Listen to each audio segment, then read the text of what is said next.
and in this recording series I'm going to be helping you to understand the bones of the pectoral girdle and upper limb. Let's start with a bit of an overview by adding our muscles back in. When we look at the human body, we can see that the arms and legs actually look fairly similar, and this is because embryologically they develop in almost the same way.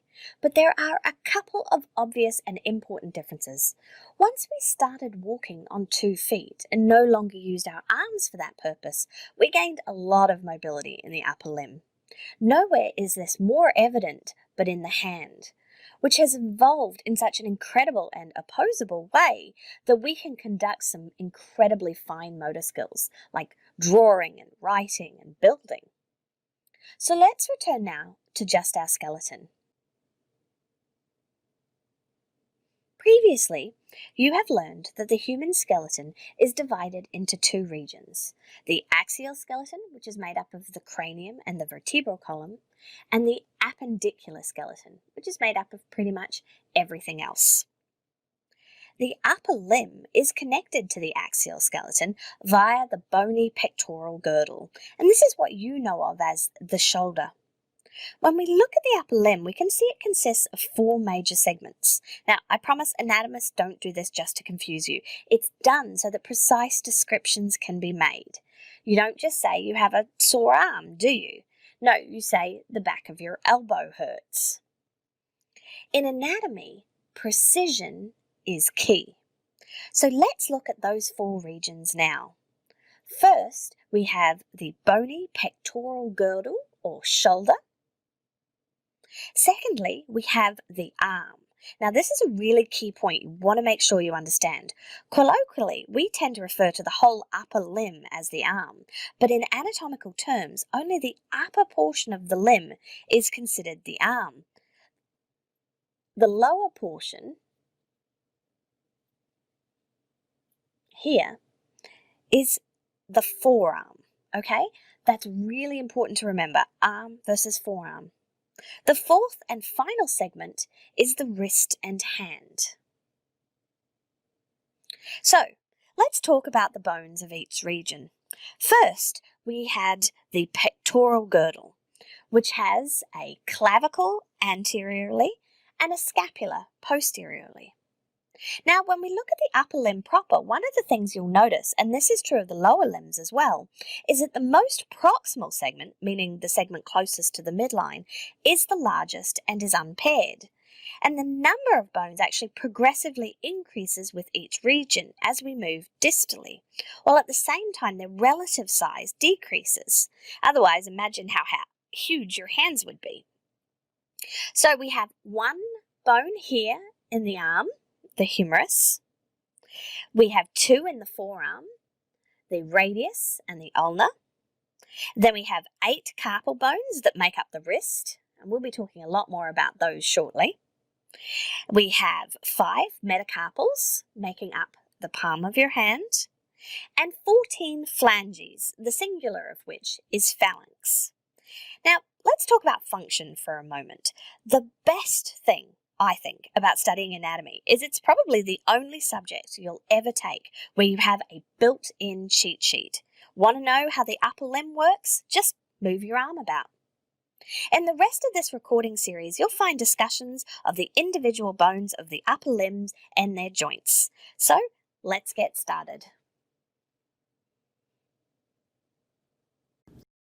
In the last recording, you had an overview of the skeletal elements that make up the upper limb. Now we will be focusing our discussion on the bones of the shoulder girdle. What do I mean by shoulder girdle? Well, don't worry, I'm not talking about anyone's undergarments. The shoulder girdle, or pectoral girdle, is a bony ring, incomplete posteriorly, which is formed by the anterior clavicle and the posterior scapula. And it's in the scapula that we're going to be focusing now. So let's hide our clavicle here and return to the scapula. The scapula is more commonly known as the shoulder blade. And I would argue it's one of the most easily identifiable bones in the human body because I think it looks like a tortilla chip. It's triangular and very thin. The posterior surface of the scapula that we are looking at here is divided unevenly by this thick projecting ridge of bone called the spine of the scapula. Now this is a key point for exams. Make sure that you say spine of the scapula and not just spine, as there's lots of spines of lots of structures in the body. So you want to be as precise as you possibly can be. The spine of the scapula divides the posterior aspect into a superior and smaller supraspinous fossa and an inferior larger infraspinous fossa. There's a third fossa that's very important on the scapula, and that's anteriorly, and that's the subscapular fossa, this entire region here. This is a lot easier identified if we add on our surfaces mask. And you can see the anterior aspect here, and our superior and inferior supraspinous fossae. The large flat surfaces of these fossae provide attachments for some fleshy muscles, rather helpfully named the infraspinatus, the supraspinatus, and the subscapularis. To get a feel for those, put on your origin insertions map.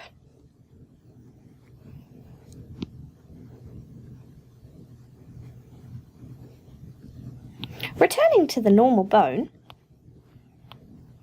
we can see that the spine of the scapula expands laterally to become this flattened process known as the acromion. The acromion articulates with the clavicle, and it's actually a surface landmark that you can feel on yourself. If we look here, we're looking posteriorly, and right here we can see the acromion.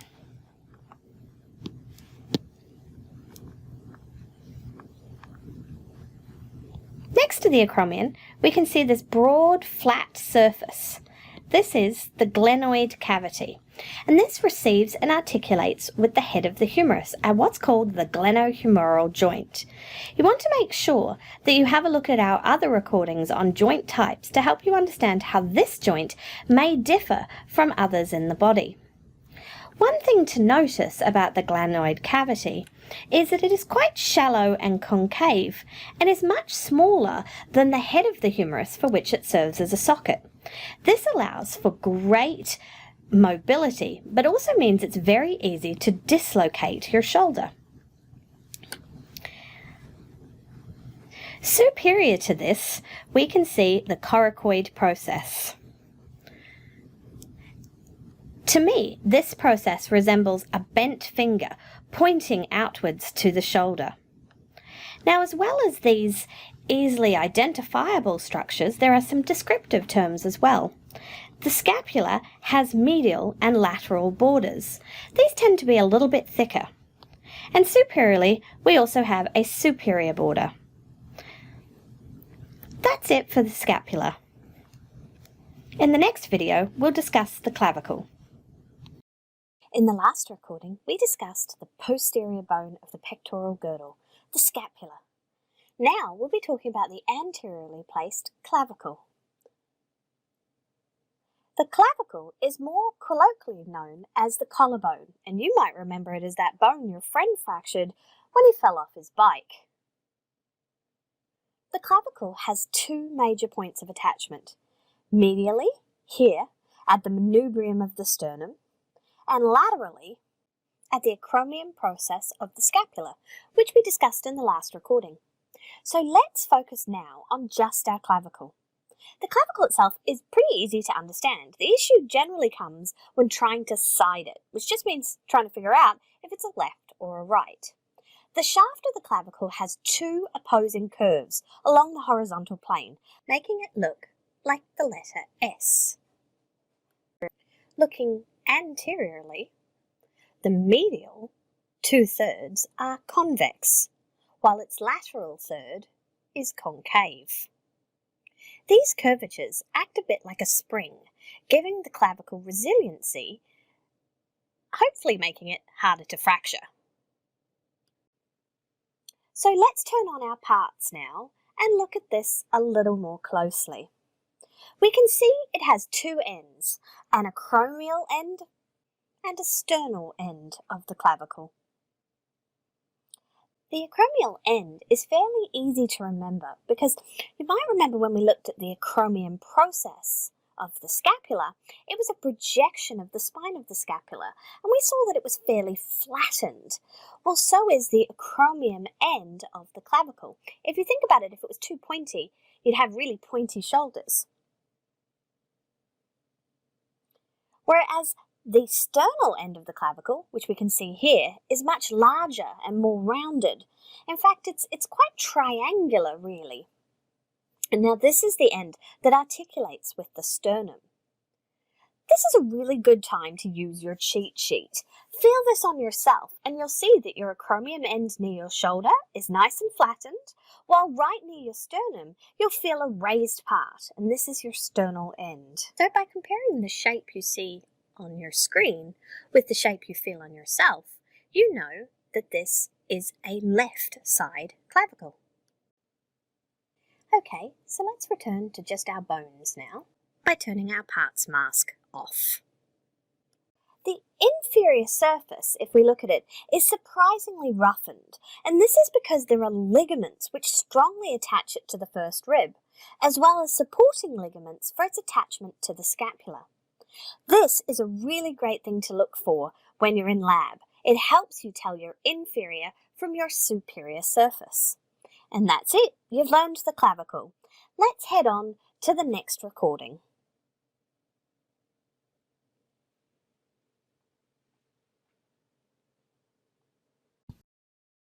Hello, Dr. Carter here again, to tell you about the bone of the arm, the humerus.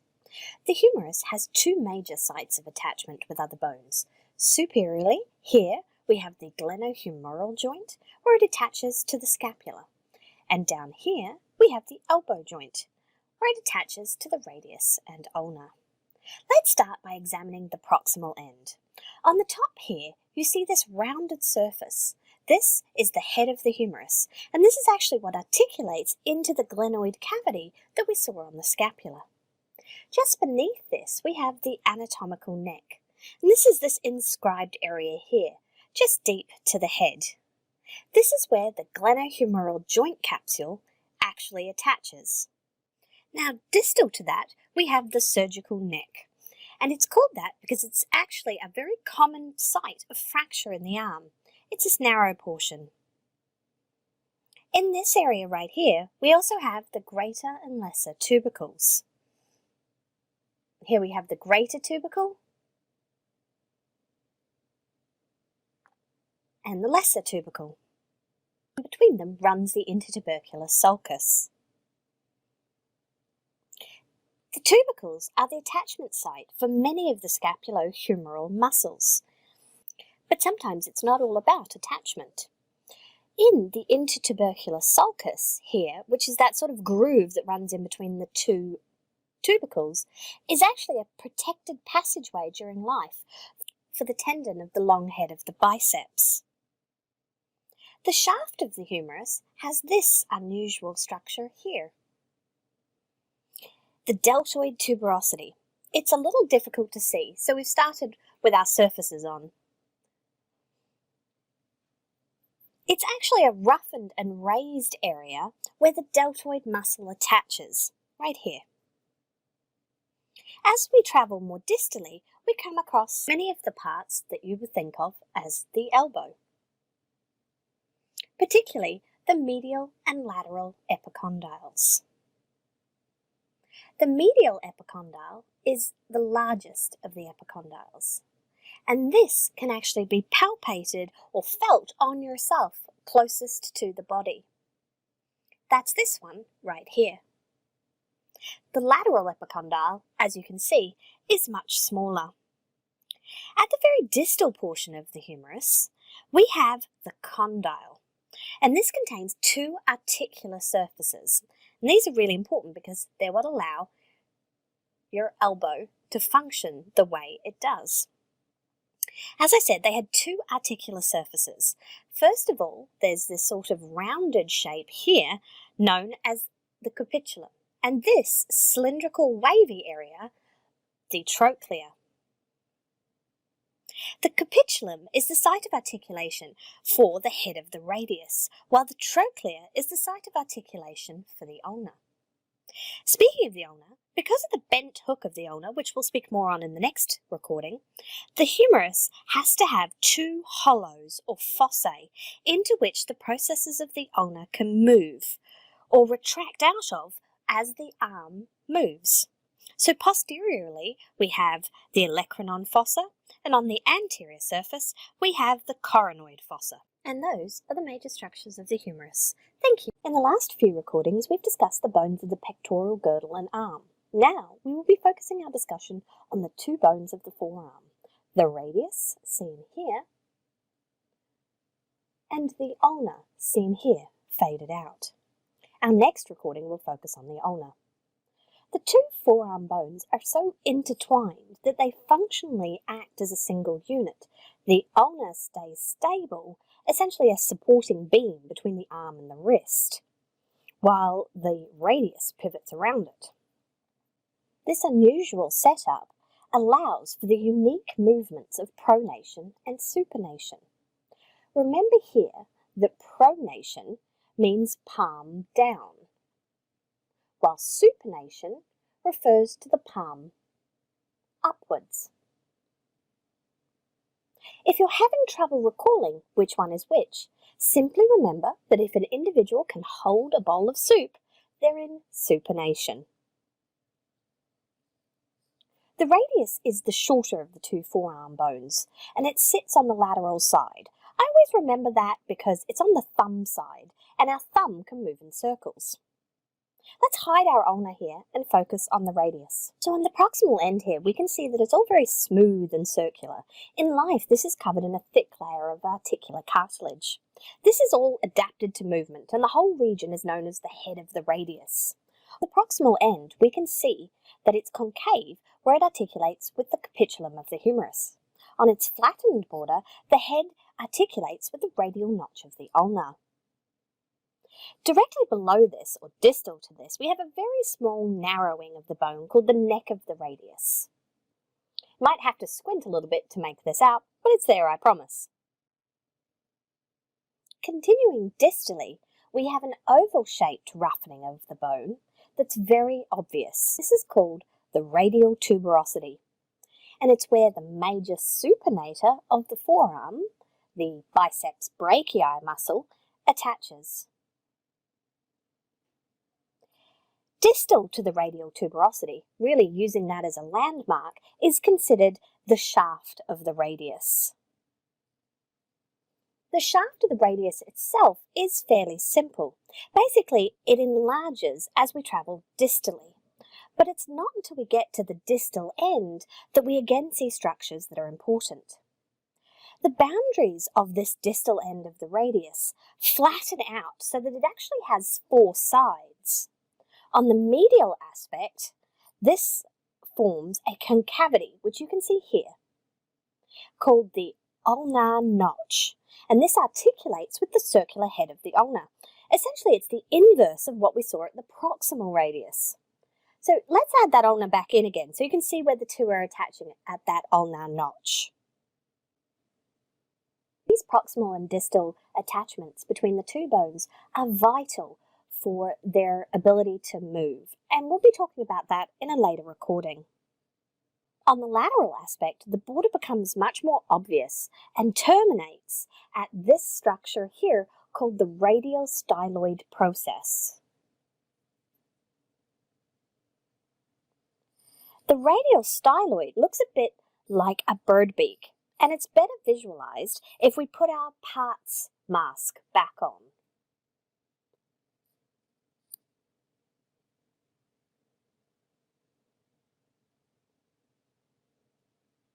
And that's it.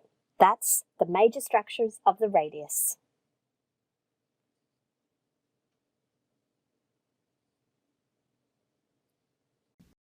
In the last recording, we looked at the first bone of the forearm, the radius. Now we'll be looking at the second bone, the ulna. Unlike our rotating radius, the ulna is more of a brace bone, providing support and stability. The ulna is on the medial side, and can be approximated by a line through your ring finger. The ulna is longer than the radius, and its shaft, in contrast to that of our radius, gradually decreases in size as it passes distally. So let's hide that radius now and focus on our ulna. So the ulna is all about this giant proximal region, which is poised for articulation. For articulation with the humerus, there are two bony projections. The first of these is the olecranon or olecranian process, depending on your accent. The olecranon process projects posteriorly and creates the point of the elbow that you can actually feel on yourself pretty easily.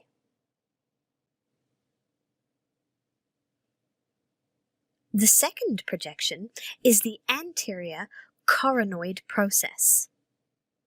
Now again, this is a key anatomical point. There is not just one coronoid process in the human body. In fact, there's a very important one that's part of the jaw, known as the mandible.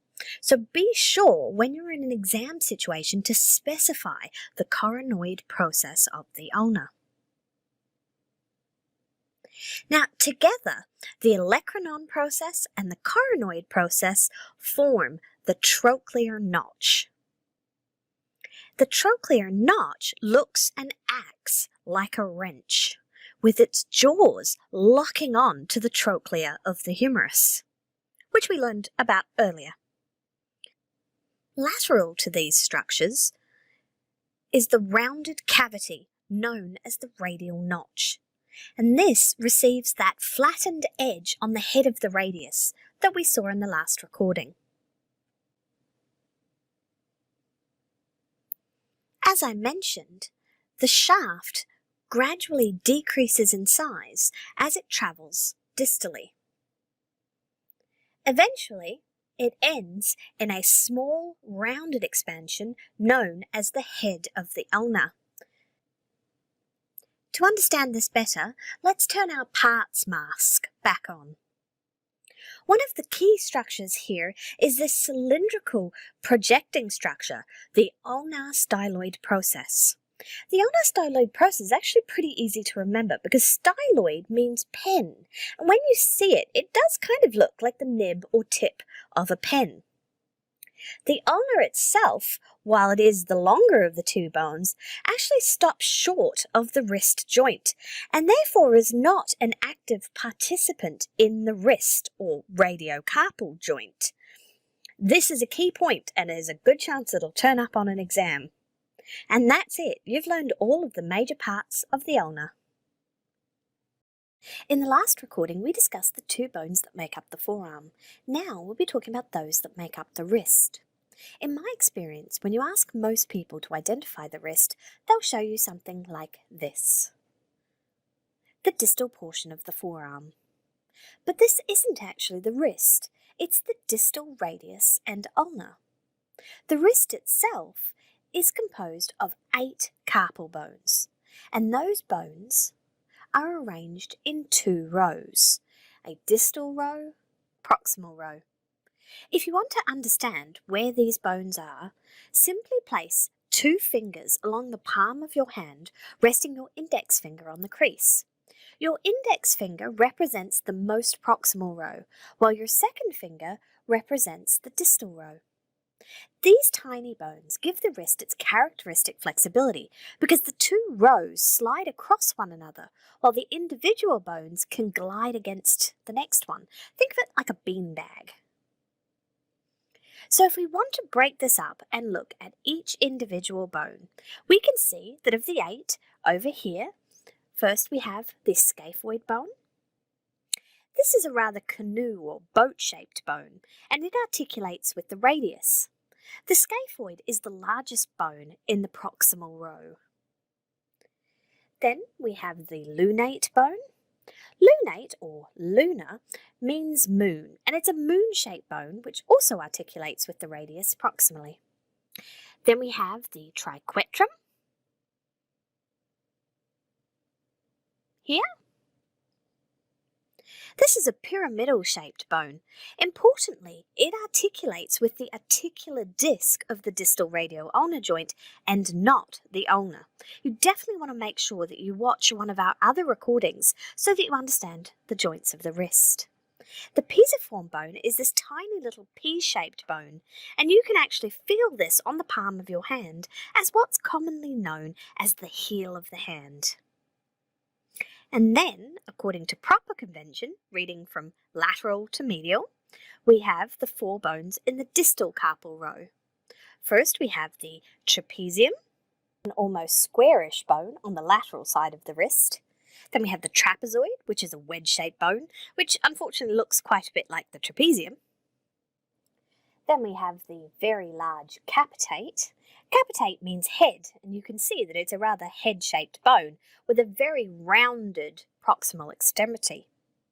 It's, of course, the largest bone in the wrist. And lastly, we have the hamate. The hamate is another wedge-shaped bone, but it's okay because it's easily identifiable due to this distinctive hooked process called the hook of the hamate.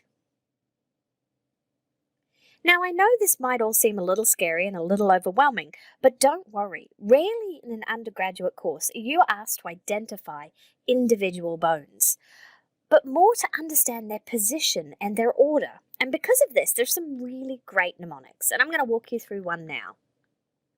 So you can see the scaphoid, the lunate, the triquetrum, all of them have been labelled. And you can see in order this spells out SLTPTTCH. And as I learned to remember it in school, the mnemonic for this is some lovers try positions that they can't handle. Now, the last thing that you really want to notice about these carpal bones is the shape that they naturally make when they're together. They are not flat. The wrist is concave transversely, so it's concave anteriorly and convex posteriorly, which leaves you with this unusual little tunnel right here. And you might have heard of that. It's called the carpal tunnel. And there's some very important structures that run through here. In the next recording, we'll be carrying on with the hand. We just have to cover the final bones, which are those of the palm and fingers. The bones of the palm here are known as the metacarpals, and those of the fingers are known as the phalanges. Now, these are some of the most important bones in the entire human body because without them we couldn't do a lot of the things that we take for granted. They're what allow us to type and grasp a pen and to hold on to things. The bones of the palm of the hand consist of 5 bones called the metacarpals. Now, rather than being named, they're actually numbered, and they're numbered from the thumb laterally. So the first metacarpal is that of the thumb, and it's the shortest and the thickest of these bones. You can see that if you just look at your own hand right now. The distal heads of these metacarpals are actually the ones that you know pretty well because they articulate with the heads of the proximal phalanges, and these are the ones that form the knuckles of your hand. So if you make a fist right now and look at your knuckles, that's what you're looking at. You're looking at the distal heads of the metacarpals as they articulate with the proximal phalanges of your fingers. And the proximal phalanges, if you look at your hand, are actually the shorter, flattened part of your knuckle.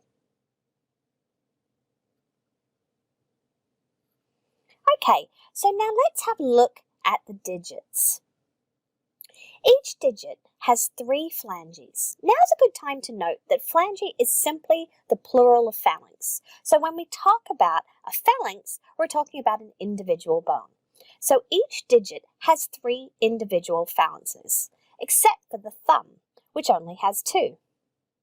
Okay, so we have a proximal row of phalanges. Now these are actually the largest of the phalanges. Then we have a middle phalange, and these are the ones that are of intermediate size. And you'll notice this is actually what's missing from the thumb. And then lastly, we have the distal phalanges.